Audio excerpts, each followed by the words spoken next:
Lights.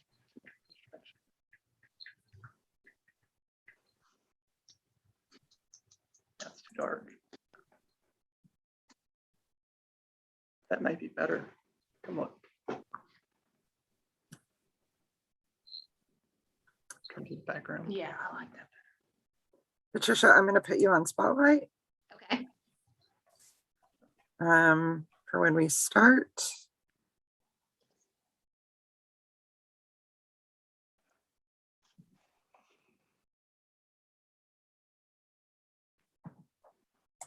Do you want to start the webinar or do you want me to do that?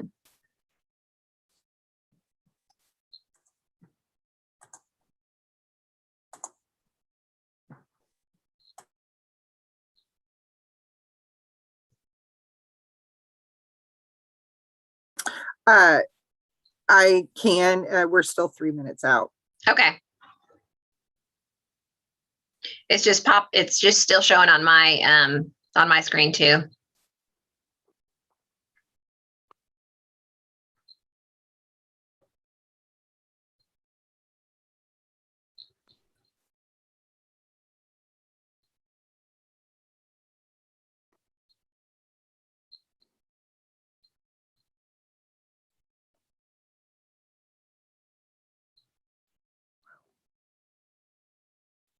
Okay, you guys were not able to hear all of that crazy sound that I just heard, right? Mm-mm. Okay, good.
Okay, Patricia, I am going to go ahead and hit the start webinar button. All righty.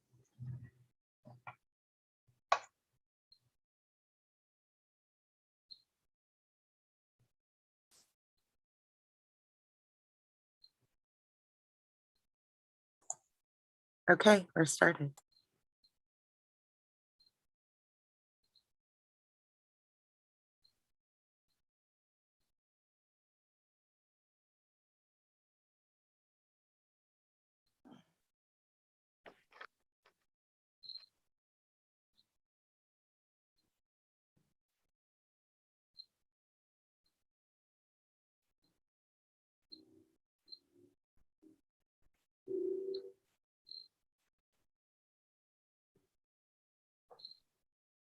All right, it looks like it's 6 o'clock and it's time for our September preservation conversation. Good evening, everyone.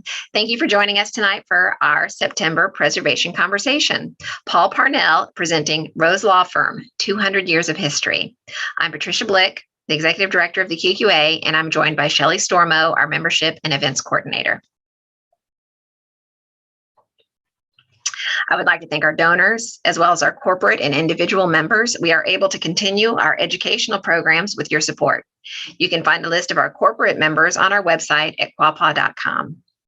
If you're not a member of the QQA and you believe in our mission, preserving Greater Little Rock's historic places, we invite you to join and support the work that we do. Please go to quapaw.com to join for as little as $35 per year or to make a donation. If you join or donate at the $100 level, you'll receive our Never, Never, Never Give Up t-shirt. Before I introduce our speaker, I wanted to let you know that we will be taking your questions at the end of his talk. Please type your questions in the chat area of Zoom. We are also sharing this program on YouTube, so you can enter your questions in the comment section. On to tonight's preservation conversation. I am very pleased to introduce tonight's speaker, Paul Parnell. Paul is a member and chief financial officer of the Rose Law Firm, whose practice focuses on commercial financing transactions, new markets tax credit financings, mergers and acquisitions, and all aspects of federal and state tax planning, with an emphasis on individual, estate, and gift, corporate, and flow-through tax planning. Okay, that's a mouthful. I'm not exactly sure what all that means. I know some of it. He'll have to give us another talk on that one day. He currently serves on the board of directors for the Sculpture at the River Market, Downtown Little Rock Partnership, and the Arkansas Museum of Fine Arts. Please join me in welcoming Paul. Thank you, Paul, for being here tonight. Thank you, Patricia, for having me. And I am going to go ahead and switch over to my screen for everyone. Thank you for having me. When Patricia first invited me to give this presentation almost a year ago, I was really hopeful that I would get to do it in person so that we could have an interactive discussion. Unfortunately, as things go, here we are still doing these things by Zoom. And so while I wish I was there in person with all of you, I'm very happy and honored to be here presenting by Zoom. First, I often get asked, why am I the one talking about the history of the Rose Law Firm? And that's kind of an interesting question. When I was first a summer associate at the Rose Firm, we had our senior member, Phil Carroll, give a presentation to the summer associate class. And from the moment he began telling the story of the firm, giving the history, I was captivated. He had such a charm in the way he delivered it. It brought to life these characters from almost 200 years ago.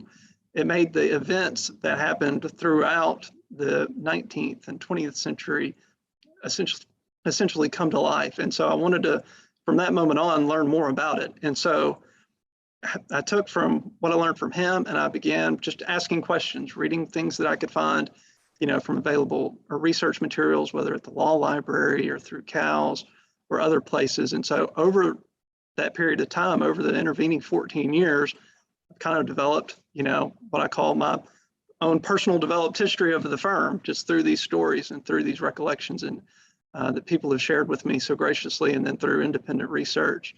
I am not a historian. I look forward to the questions that you all may have, because I know many of you, longtime Little Rock residents, know some of the people I'm going to visit about tonight and may have your own stories. And that's the fun thing about history. We all have, it's a shared experience, and so we all have our own takes on it. And so I'm really looking forward to the discussion and the questions. So let's go ahead and jump right into the overall presentation. So the history of the Rose Firm starts on November 1, 1820. Now that's well before Arkansas became a state in 1836. It was at that time nationally known as the era of good feelings.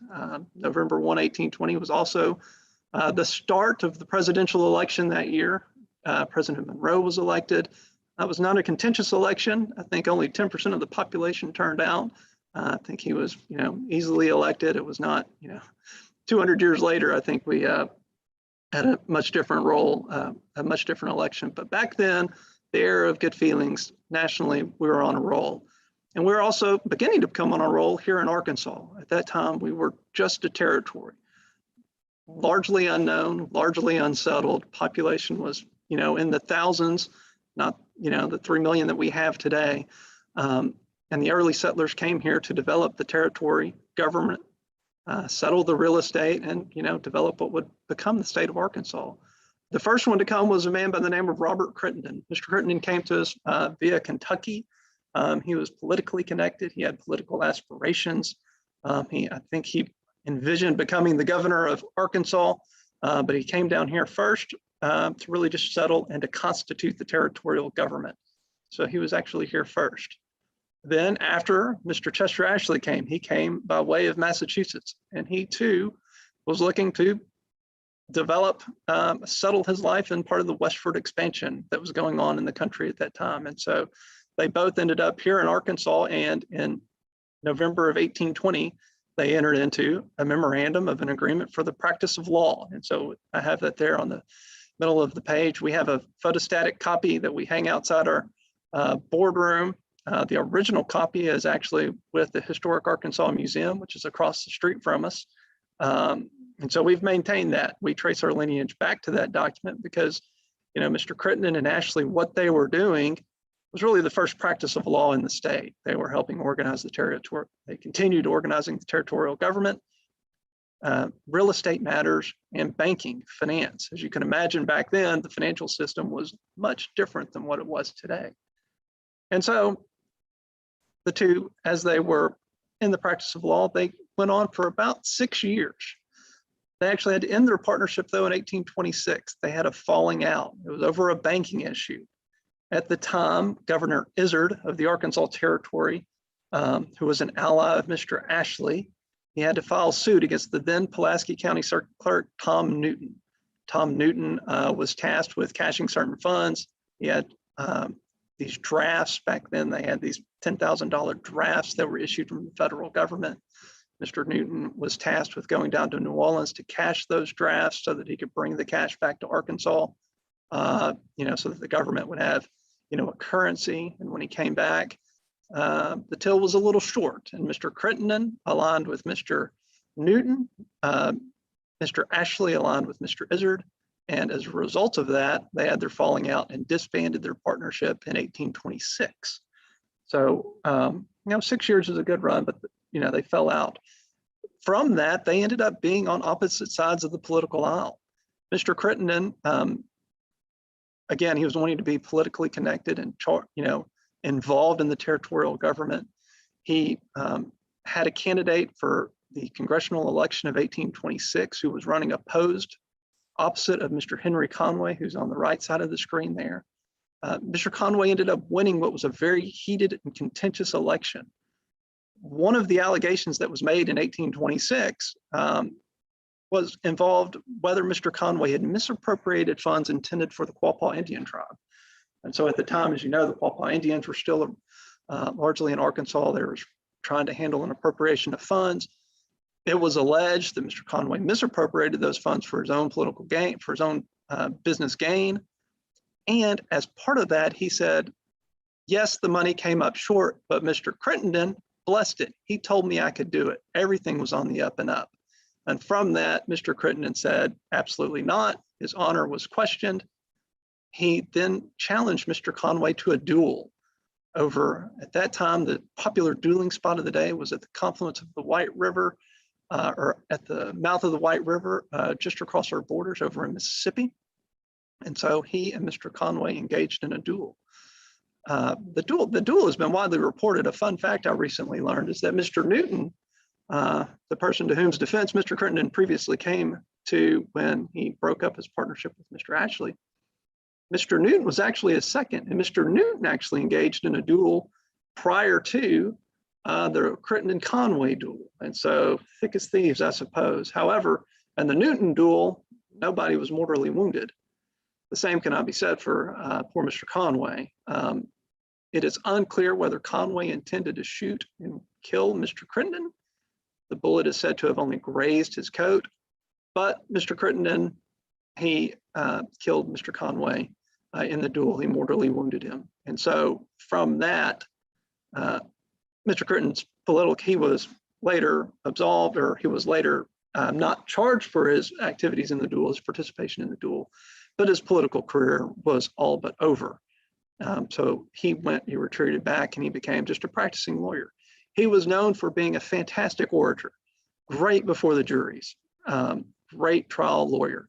And so it is fitting that at the age of 37, he died while arguing a case before a jury in Vicksburg, Mississippi.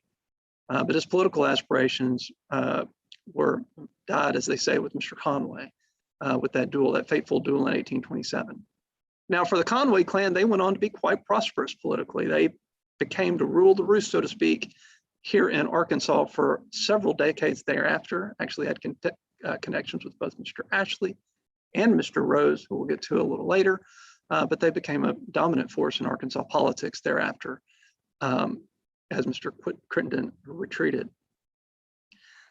So that left Mr. Ashley. Now, Mr. Ashley, of the two, was definitely the more business savvy, the more politically astute, I guess I should say, because Whereas Mr. Crittenden was the type that would be hot-headed and feel his honor was challenged and challenge someone to a duel and essentially throw away his political career. Mr. Ashley was much more savvy, much more attuned with developing the area that is now downtown Little Rock. He did that as a business, call it what it was. It was a business venture for him as part of his law practice. Now, in addition to his land holdings here in Little Rock, he practiced throughout the state of Arkansas, practiced in every county, argued cases. Mostly in those days, the cases involved real estate, the ownership of land, claims to land, or debts, borrowing of money, things of that nature. So compared to today's practice of law, probably a simplified version, but nonetheless, a very active practice then in the early 1830s. He is most known for, though, his settlement of downtown Little Rock. In the middle of the screen, we have what is the patent or notice of the patent that Martin Van Buren actually issued in the name of Roswell Beebe and Chester Ashley. We're able to find that from the archives of the Arkansas Gazette. And so you see it right there. They were awarded title to the adjoining lands of the city west of the Quapaw line. That became theirs by order of the President of the United States. Title was indisputably vested within them, Roswell Beebe and Chester Ashley. And so really they were part of, instrumental in dividing up downtown Little Rock.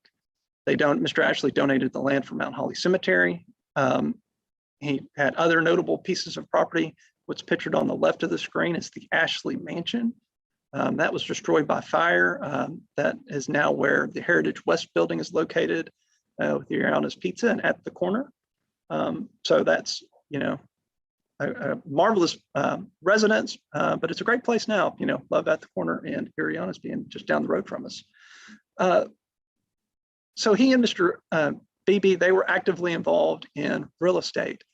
Now, the legend has it that there was another man who was also active in trying to conquer some real estate, settle some land, by the name of Stephen F. Austin. Stephen F. Austin was coming through. He had first come through Tennessee, making his way through Arkansas, came into Little Rock, and he tried to lay claim to certain lands that Mr. Ashley and Mr. Beebe were laying claim to. They took their claims to court, and Mr. Ashley bested Mr. Austin.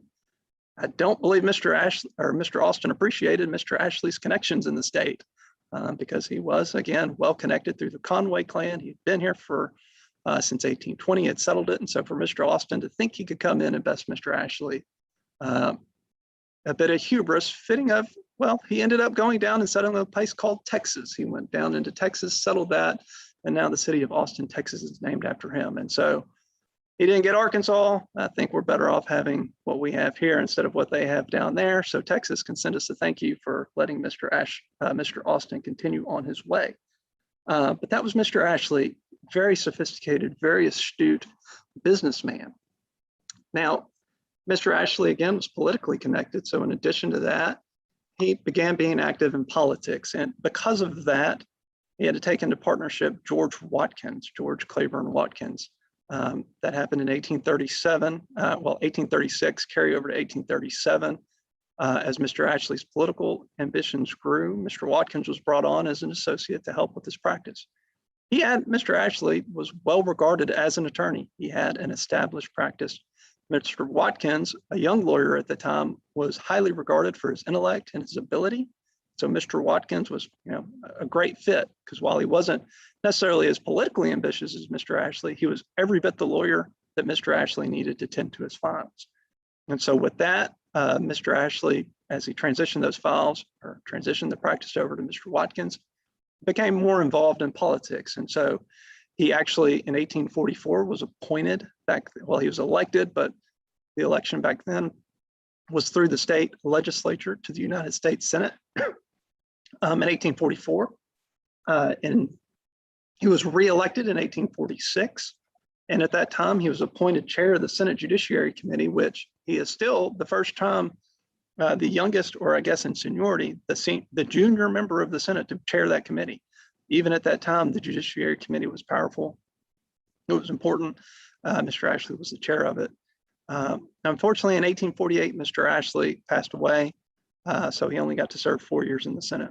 But at the time of his death, he was said to be one of the wealthiest, if not the wealthiest Arkansans, based on his land holdings and his other accumulated assets. And so quite prominent figure in Arkansas at that time. His descendants have gone on to hold, positions on the Arkansas Supreme Court, have other various positions. So a prominent lineage following Mr. Ashley here in Arkansas and specifically Little Rock. So, Mr. Ashley's legacy continues on, not only through the Rose firm, but through his family. And so Mr. Watkins, then he continues in the practice of law. Mr. Watkins, he also couldn't do it alone. And so he actually took into partnership Mr. John Curran. And there were other lawyers along the way that were, would come and go that Mr. Watkins would associate with to help with the practice. But Mr. Curran was the most notable one. And based on my research, the one who really served in that role the longest. Mr. Curran also, it's important to note the practice of law back then, there was a lot of drafting, a lot, they didn't have computers. They didn't have the volume of laws that we have now, but a lot of handwriting, a lot of, reading actual books and not just pulling things from the internet. So it was a very, labor of love, you would say, and Mr. Curran really filled that role. Now, Mr. Watkins, he was also devoted to the practice of law, though, and something interesting for him, he was responsible for preparing the first digest of the statutes of Arkansas, or supervising it. And I've copied there on the left one inscription from a book that we have in our library. We've got a wonderful library. I don't think it's entirely complete of every book we've owned throughout the years, but we do have a shelf of books from the 1830s, going back to the 1830s when Arkansas was first a state. Original copies that are signed by Mr. George Watkins. We don't have anything signed by Ashley, but we have Watkins, both, the Roses that have come through and others. And so we actually have, quite an interesting collection of historic books. The one on the left is a digest that Mr. Watkins oversaw, published in 1858. The one on the right actually is the first set of acts from the first session of the Arkansas General Assembly conducted in 1837. Arkansas was granted statehood, as you know, in 1836. And there it is, the first set of laws to be passed in the first session of the General Assembly. Right there, we have it with George C. Watkins' signature at the top. And so we actually have every act going back from the first. So it's kind of something unique. I guess you can do that when you're 200 years old, predating the statehood. We actually have some territorial laws too, going back to the 1820s. It is not clear to me if those are original productions or not. The two I have here are quite clearly, just from feeling the pages, you can tell that they're original productions in the ink. Mr. Watkins' signature appears to be in pencil or some sort of graphite medium. It's not ink. It does not appear to be ink. That's possibly why it hasn't bled through the page. So in any event, original copies for Mr. Watkins. Mr. Watkins was quite, he was the scholar. He was compiling these laws. As part of his practice, he was appointed state attorney general towards the end of the 1840s. Did that for a couple of years. Now it's important to note that the position of attorney general, and he was a later appointed chief justice of the Supreme Court, those were not full-time positions. The volume of law that made it to those that the AG was handling and then that made it to the Supreme Court wasn't quite like it is today. So they were generally considered part-time positions. And so he maintained his law practice and could do so because he had Mr. Curran there helping along the way. So Mr. Watkins was first the attorney general. He performed in that role for a couple of years. And then in 1852, he was appointed chief justice of the Supreme Court of Arkansas and held that position for 2 years. Now, in 1854, Mr. Curran untimely died. It was unexpected. And Mr. Watkins had to resign from the court at the end of 1854 to retreat back to his law practice and tend to his law practice.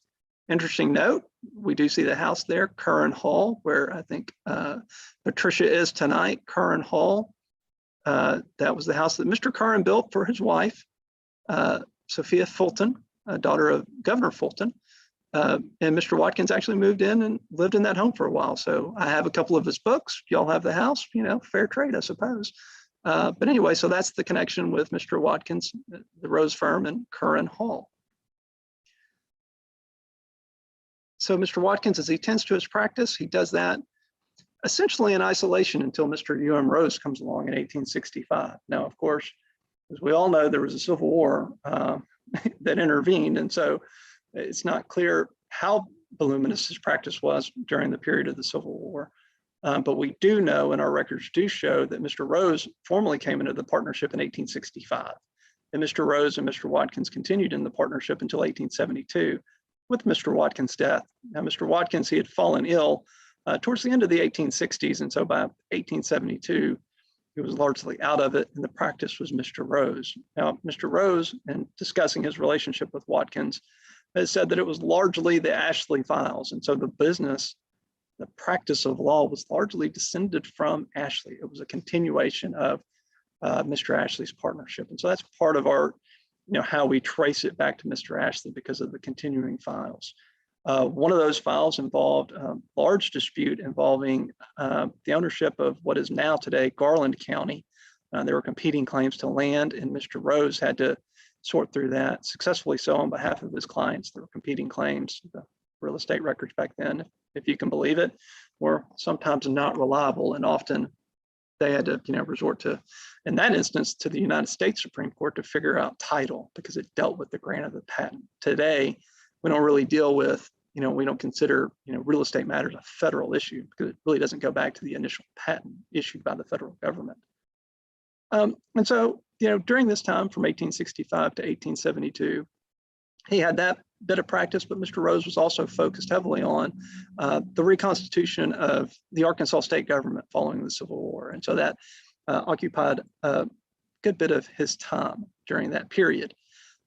At this time, it is important to note that in 1874, Mr. Rose actually helped negotiate the resolution of the Brooks-Baxter War. So the Brooks-Baxter War was the result of not a bright moment in Arkansas history, but there was a disputed governor's election that year between Brooks and Mr. Elijah Baxter.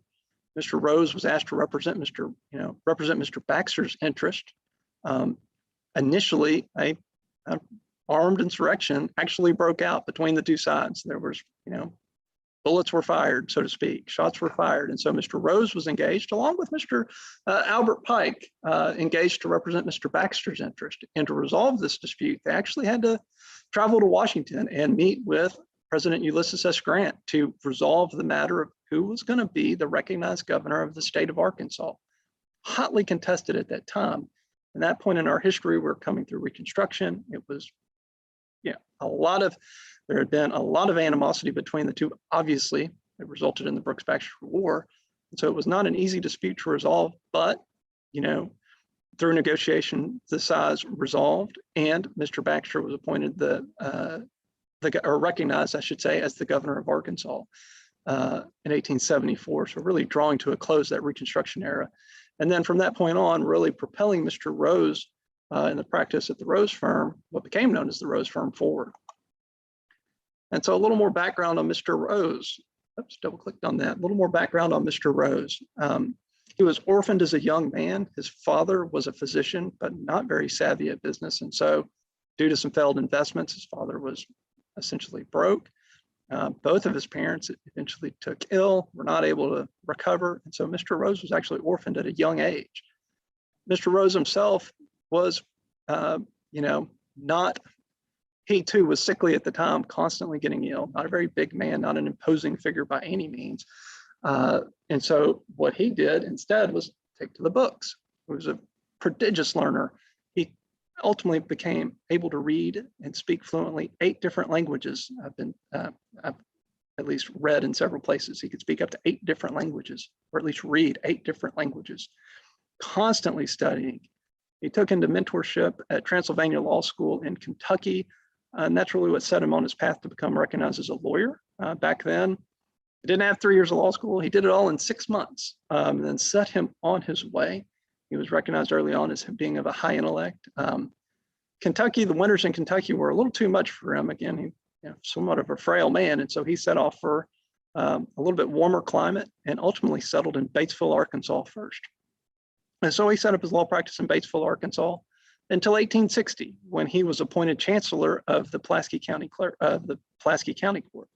And at that time, the chancellors had, particularly Pulaski County, had significant authority and roles. And Mr. Rose did an honorable job at that. Oftentimes, his opinions were just republished verbatim by the Supreme Court as the law of the case. And so he was highly regarded for his intellect early on in his practice. Now, in 1865, at the conclusion of the war, Mr. Watkins was looking for a partner, and having heard of Mr. Rose, took him into partnership. And so we just talked about what they were doing early on, but after the Brooks-Baxter War, Mr. Rose, his stature continued to rise, and during the 1880s, continually taking cases to the United States Supreme Court. Justice Miller of the Supreme Court in 1887 observed that U.M. Rose of Arkansas was the ablest lawyer to appear before the court. So a high honor. He was, beginning to gain recognition. During this time, he and 73 other delegates founded the American Bar Association in Saratoga, New York. Mr. Rose would ultimately go on to be the president of the American Bar Association at the turn of the century. Mr. Rose also founded the Arkansas Bar Association. He was very active in the engagement of lawyers, and that was important to him, building the profession. As part of that, he actually published the first digest of Arkansas cases. He thought lawyers needed a better way to research the law, that the law needed to be accessible to everyone, to all the lawyers. And so he did his part, contributing significantly to the development of legal scholarship through the digest of Rose's Digest, often cited as an authority in terms of cases. I mean, he was somewhat because of that, he became the person you went to when you had a significant legal matter. And so he handled that.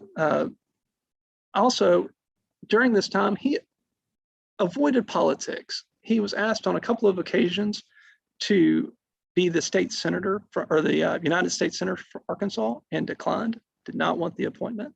But also, in Grover Cleveland's second term, now Grover Cleveland was not elected to consecutive terms. In Grover Cleveland's second term, he was under consideration to be Attorney General of the United States. President Cleveland ultimately passed because the AG under his first administration was Augustus Garland, and he did not want to go, to Arkansans back to back. And so it's not clear whether Mr. Rose would have accepted the appointment, but he was under consideration, and he was highly regarded at the time for the appointment to the Attorney General's position in President Cleveland's administration. Following that, as his practice continued to develop, he was president of the American Bar Association in 1900. As in that role, he traveled the country delivering addresses on behalf of the bar, became a renowned speaker, very well known, began to develop a national reputation within the bar. Justice Felix Frankfurter of the United States Supreme Court in the 1950s actually recognized that Mr. Rose was one of the luminaries of the profession, a leader of the bar when he was at his younger days at the bar. And so, again, Felix Frankfurter, just for some additional background information, he was a founder of the American Civil Liberties Union in 1930, highly regarded as a legal scholar, appointed to the United States Supreme Court by President Franklin Roosevelt, wrote the opinion in Cooper versus Aaron, highly regarded justice of the Supreme Court, and had very good things to say about Mr. Rose. Now, Mr. Rose's ability was also recognized by President Theodore Roosevelt. In 1906, President Roosevelt came through Arkansas. He had just helped, or so my research tells me that he had concluded the successful resolution of the Sino-Russian War, also had done some national park developments, and so he was kind of taking a victory tour throughout the United States. Happened upon Little Rock, Arkansas. Our governor at the time was a staunch Democrat and would not toast President Roosevelt. And so the task fell to Mr. Rose to give a proper toast to Mr. Roosevelt at a luncheon here honoring him. The lunch was at the Capitol Hotel. Mr. Rose gave a remarkable toast in honor and in recognition of the president. Mr. Rose was a Democrat as well, but he so highly regarded the president and spoke so eloquently about his role and about the office, the institution of the president, that it really stuck with President Roosevelt. And so as President Roosevelt was considering naming delegates to the Hague Peace Conference, the Second Hague Peace Conference, he quickly thought of Mr. Rose and his ability to persuade. And so it would be Mr. Rose, who had no diplomatic experience, was actually appointed one of 3 United States delegates to the Hague Peace Conference. Now, the Hague Peace Conference, of course, did not successfully result in a successful accord. One of the issues at that conference was the capture of private property at sea. Now, at that time, Great Britain was, by any measure, the world power. And the British had advocated that any property captured at sea became that of the captors. No ifs, ands, or buts about it. No rules of law. If it's on the sea, you take it, you get it, it's yours. And Mr. Rose objected to that. And the only remarks, at least the only remarks I've been able to find of Mr. Rose's from that peace conference, he spoke up in opposition to that. He spoke up in opposition to the British proposal for the capture of property at sea. And for me, that's rather remarkable to think about this person from Little Rock, Arkansas. No diplomatic experience, rather frail man by all accounts, but there he is at the Second Hague Peace Conference, speaking out against the most powerful country in the world on the capture of property at sea. It's a phenomenal, it's almost as phenomenal as Bill Clinton being elected president of the United States. Now, that's probably a bit of a stretch, and I'm probably biased in saying that because he's overlooking me now. But his picture is in our conference room where I'm giving the presentation. But it's a remarkable story in terms of just how far he was able to advance his stature within the legal community. He was, by all measure, a true statesman. And because of that, when he died in 1913, following the fall at his home, the government offices closed throughout the state of Arkansas, flags were lowered, and the Arkansas General Assembly commissioned that his statue be displayed there at Statuary Hall in the U.S. Capitol. Now, we've recently said that the Arkansas General Assembly has since determined to remove or to replace the statue with Daisy Bates, and so that's most certainly a fitting tribute and a deserving replacement. So Mr. Rose's statue will be removed from the Capitol, but it has stood there for over a century, and it is something that really speaks to his stature at the time and his commitment to peace, or his commitment to the rule of law that was highly recognized in his stature at, a prominent lawyer in Arkansas at the time. So Mr. Rose, and he has since he has been with our firm, he has been the first name in our firm, Rose Law Firm. We've been Rose Law Firm since 1980 in recognition of Mr. Rose, U.M. Rose.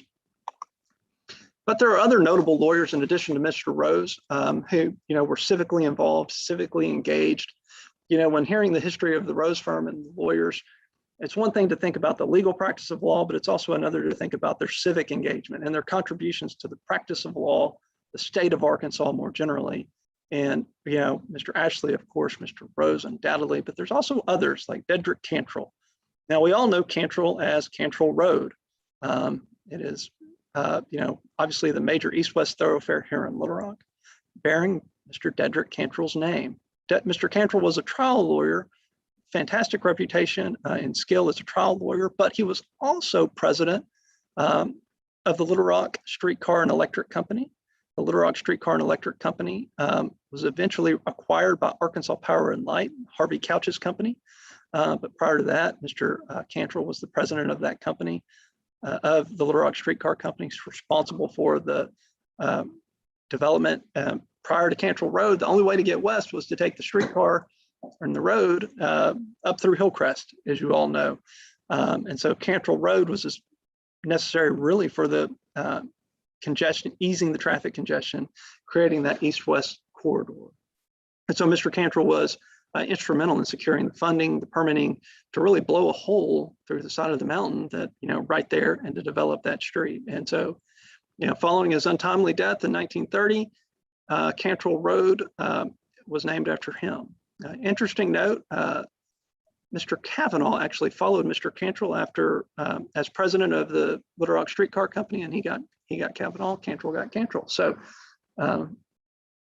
that was Mr. Cantrell, a prominent lawyer who died much too soon. In addition to Mr. Cantrell was Fax Loughborough, and then his wife, Louise Loughborough. Mr. Loughborough, he was a public municipal finance lawyer. He early on figured out through the Depression a way to get matching funds for the development of the historic territorial restoration, what's now the historic Arkansas Museum location. And so he, along with his wife, his wife petitioned really, once he kind of figured out the funding, his wife really took the ball and ran with it to get the legislature, the Arkansas General Assembly, to pass the legislation creating the Arkansas Territorial Restoration and really preserving this portion of downtown that encompasses the city blocks down here for the historic Arkansas Museum. The Loughboroughs were instrumental in doing that, and Louise Loughborough actually chaired the commission for many years. But the area at that time had fallen in disrepair, had really become an eyesore for downtown, a red light district. They wanted to clean it up, and now we have, thanks to their efforts and their commitment to historic preservation, the Historic Arkansas Museum. So that was in the 1930s. It opened in the 1940s, and we've had it. You see there, they just recently recognized their 75th anniversary. So Fax and Louise were both very civically engaged. Mr. Loughborough, of course, there's Fairfax Street up in Hillcrest. We developed some other land, residential areas in Hillcrest. But this was really, his lasting impact, if you will, the Historic Arkansas Museum and the territorial restoration. Another lawyer during that time, Justice George Rose Smith. Justice George Rose Smith, a descendant, a grandchild of U.M. Rose. He was an attorney at the firm for 15 years. He one time, upset with the quality of the legal opinions of the day, he made the decision that to write a law review article criticizing the opinions and saying how he would do it better. And somebody said, well, why don't you run for office? And so he did. That's rather remarkable because he was rather quiet and introverted person, by no means a politician, but his wife, Peg, was very extroverted. And so they traveled the state and he was elected Associate Justice of the Arkansas Supreme Court. He went on to serve for 36 years, highly regarded. He is said to have challenged anyone to find a mistake, a typographical error or a mistake, a syntax error in one of his opinions, and he would pay him $100. Nobody was ever able to take him up on that offer. He is widely known for his April 1st, April Fool's Day opinions in which he would, issue a fake opinion of some humor, and people would fall for it. I think even one of his opinions, I can't remember which one of them actually was codified by West Publishing Services. So he had a good sense of humor about him, a highly regarded member of the court. So Justice George Rose Smith, he was here for 15 years and then on the court for 36 years before he retired. And then finally, the last thing, so, spoke about our partners and their civic involvement, but perhaps our most recent, something of interest for our most recent civic involvement is our involvement with the Save the River Parks campaign 30 years ago now. At the time, there was under consideration, as many of you probably know, better than me, I was quite young at that time. They were wanting to create another east-west thoroughfare in Arkansas, in Little Rock, in addition to Cantrell Road. And so they were going to do it right there down by the river. We worked with the Save the River Parks Committee to actually fight and ultimately prevent that from happening. It was an interesting case. It turned on, environmental permitting issues, and the issue ultimately came down to whether Jimerson Creek, which is in that picture, shows, just this passageway that brings the water down, draining into the Arkansas River, whether Jimerson Creek was a navigable waterway. It was determined that it was, and since it was, there was not the correct permitting in place. And so the plan to further develop that was abandoned. And as a result of that, we have this wonderful system of river trails that we all can enjoy now with the Big Dam Bridge, Two Rivers Park, and then the intricate trail that really takes you all the way to downtown Little Rock. And so that was the Save the River Parks campaign. And so I mentioned all of that, and really all of the presentation to really highlight our firms through our history, our civic involvement. And in our 200th year, we just, we wanted to continue that. And so we've donated in total, a total amount of $200,000 to these civic organizations. the Bar Association, the Law School, Bowen School of Law, Fayetteville Law School, Arkansas Museum of Fine Arts, Legal Aid of Arkansas, and Access to Justice. Really is an attempt to continue that legacy of civic engagement, outside of our everyday practice. And so, that legacy continues on, trying to follow the lead of Mr. Rose, Mr. Cantrell, Loughborough, George Rose Smith, and those before us. And so hopefully I've left enough time for questions. If anyone has any questions, I'd be happy to answer them if there are any, or open it up to discussion. Well, I don't see any questions in the chat, but I've been thinking about a couple things. This is Patricia, so I'm going to unshare your screen for a minute here. And one of the things I was doing as you were talking about some of your earlier members, I was curious about if we knew where Mr. Rose lived. So I went back to our city directories. We have a collection of city directories in our office, and they're awesome. So I found that he lived, Mr. Rose, because I'm always curious to know, like, is the house still standing? Do we have a tangible connection to that significant person? And I don't think that we do. He lived at 620 West 3rd Street, but it's referenced here that he's with the firm Rose, Hemingway, Cantrell, in Loughborough. And so of course I was curious about the Hemingway house, because the Hemingway house is still standing. It's a remarkable property that Dan Rhoda and Elizabeth Michael owned still, and they were on tour a few years ago. And that is his house. Hemingway's house is still there. And then the other one I looked up too was Loughborough, and I'm not really sure if their house is still there. And I don't think I'm saying it correctly like you did, but their house was at the intersection. It says Prospect Avenue near the corner of Palm. So up in the Heights somewhere. So maybe that house is still standing. So I'm always interested to know, what connections we have to the past. So I think we did have a question pop up, but I'm going to make one other statement before we move on. It's just going to be my opportunity, since I can do that. So I'm thinking just about your background, Paul. You are an attorney, and part of what you all do is research. So do you think that's what triggered your interest in knowing more about the history of your firm and, just the basis of decisions that you're making or recommendations you make for your clients or what have you? Do you think that's what may have triggered it as well? Yeah, or I think, I was actually, before I wanted to be a lawyer, I was much more interested in history, and particularly, kind of the revolutionary history, really starting with, prior to the Declaration of Independence, and really the early settlement of America. So that definitely, I think that my appreciation for history is actually what triggered my appreciation of law and my desire to do that. Interesting fun on Mr. Rose's house. His wife actually ordered that at her death that the house and his belongings be destroyed. And so it was actually upon Mrs. Rose's wishes that his house was destroyed. So why do you think that was? I mean, is there any justification for that, or what do you think that was about? I think her comment at the time, and she wrote about it, that was theirs, their house, that was their house. Mr. Rose's works, he donated his library to, I believe, what is now UALR. He donated his library, his papers, but the house was theirs, and they didn't want anybody else. She didn't want somebody else to come in and take what was theirs, and so she ordered that it all be destroyed. That's interesting and unfortunate from someone who's interested in architectural history, but frankly, at that location, it probably would have moved to commercial anyway. 3rd and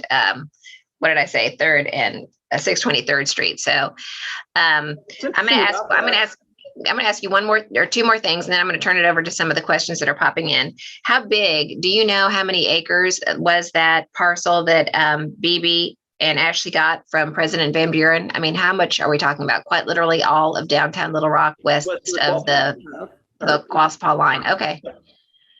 Okay. And then as far as your library goes that you were referencing, is it open to the public? Can people come in and do research, or is it under like archival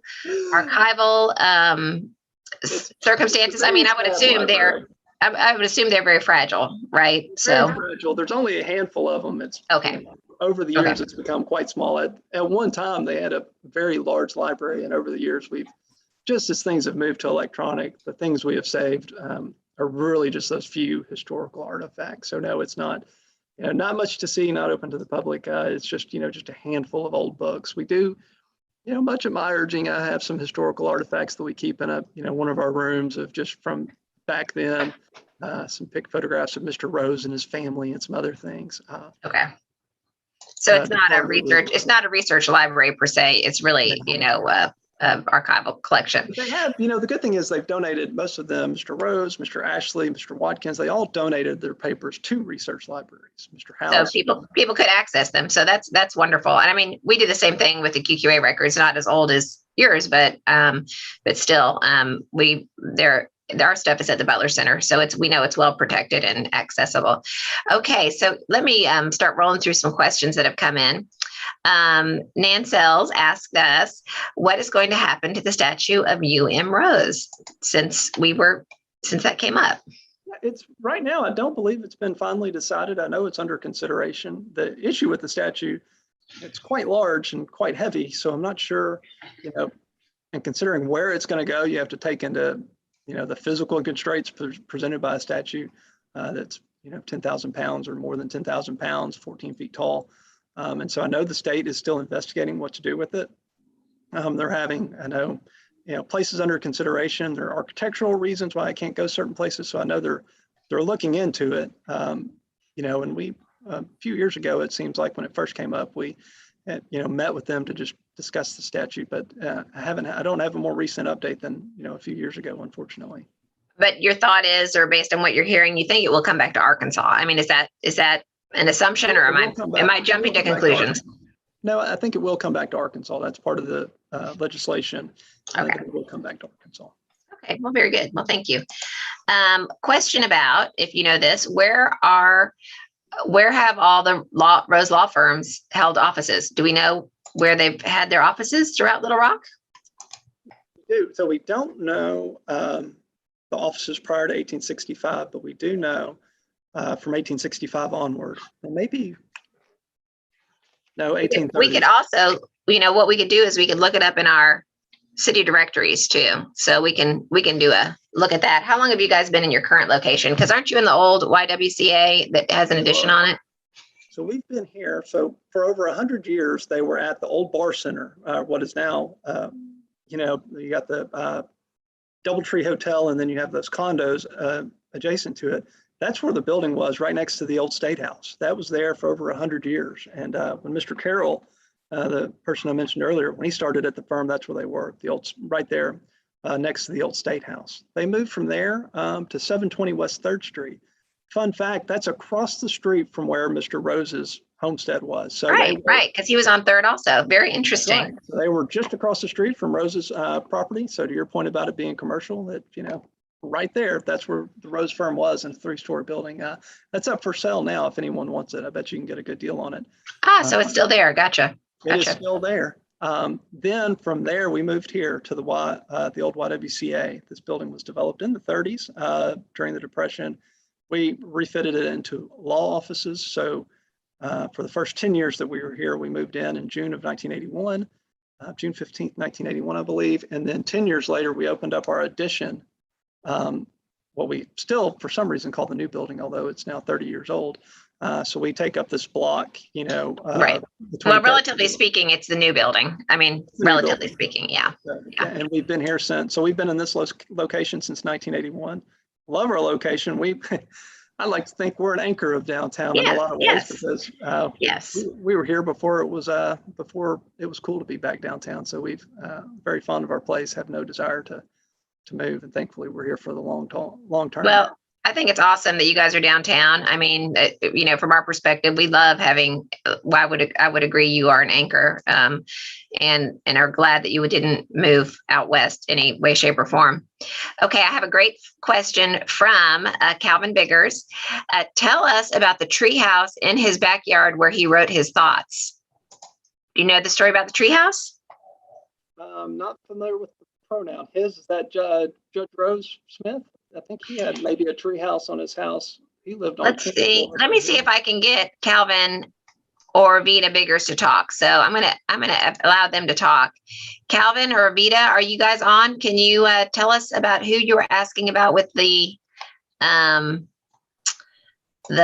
row house? I mean the tree house. Okay, I accidentally muted you again. Can you unmute Calvin or Vita? I don't know which of you was on there. Yes, the tree house was in his backyard, and he went up in the tree house. He took me there twice to write opinions and important issues he wanted to ponder on in nature. So obviously you're talking about Justice George Rose Smith. You're not talking about UM Rose, obviously. So I have heard that. I heard he had a wonderful house. And, I haven't gotten too many stories about that, about, the treehouse. I like hearing that. I know that Calvin, where was the house? Was it downtown near you guys? No, it was going up Cantrell Hill on the right. And Peg made sure he was not interrupted when he was out in the treehouse. Yeah. It's a great story, and it's true. Oh, that's lovely. That is lovely. Now that it's the rock wall, when you're coming up Cantrell, when you're ascending Cantrell Hill, there's that rock wall. So the home that's back there. Well, it's on the right where he was. Yep. On the north side of Cantrell. That's right. Lovely. Lovely. I know which one you're talking about. They have a fence and they have the little lions out front, I think. Is that right? It's still there. And the Quapaw Quarter Service Award was always named for Peg Smith. And I'm honored to say I got it once, and they invited me up to their house for tea in the treehouse. Wow. Calvin, you're going to have to share us some pictures of that one of these days, and we'll put that in a newsletter. I mean, that's just quite curious. Yeah. Let's go to Shelley and see if she has any questions that are coming in on YouTube. I do not. Okay. I have a couple that have come in. Are there any clients, are there any like early clients that you all still have as clients, or is that a secret? Is that non-public information? Well, the identities are secret, but we do have some that we can trace back, I believe, a century. I don't know of anyone we can trace back all the way to 1820, but we do have some to the early 1900s that we can trace back to. Well, I'm intrigued by it, and I have a family story, but I don't know the details, so I can't really share my family story that is associated with some of the early attorneys at the Rose Law Firm. So I'll have to talk about that with you all offline. My mom is a descendant from the Garretts, and I think there was a land dispute associated with folks. And it makes sense. It was over by where the old State House is. So we'll have to chat about that offline another time. Well, thank you very much, Calvin, for jumping in here. I'm going to take you off of there, and we're going to follow up with you and get some pictures of this treehouse if we can do that.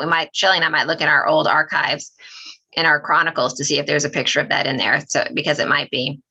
Okay, I'm going to share my screen again and just go into just a couple of closing comments. Hold on, there we go. Again, thank you so much, Paul. That was great. And for those of you all wouldn't know this, but I saw a very brief presentation that Paul gave to the Rotary Club, and that's what really got me excited about having him talk with us, because in 2018, we were celebrating our 50th anniversary, and we were also looking at some other organizations that, have had long lives and anniversaries around the same time, but they were, but nonetheless, we'll move on to our next topic, which will be great.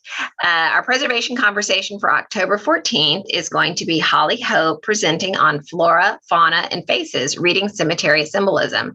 And this is going to be an excellent talk. I actually was able to participate in a homeschool program that Holly did for students many years ago at Mount Holly. And she is going to focus on, even though she works throughout the state, she's with the Arkansas Preservation Program.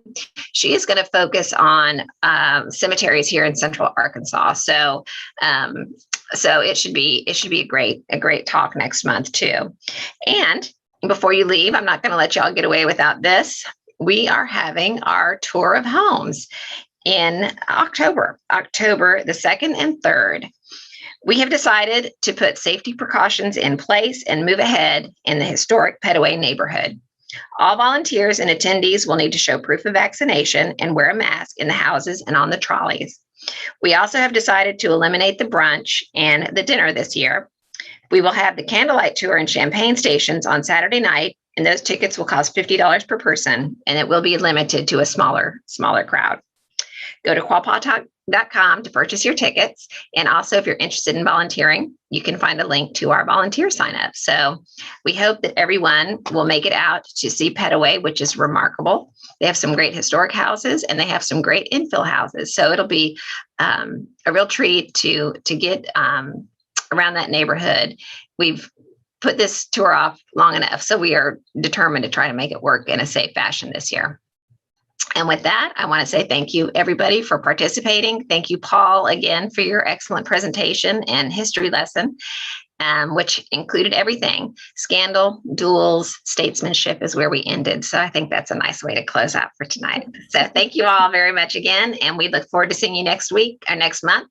We look forward to seeing you at the tour, October 2nd and 3rd. Take care, everybody. Thank you.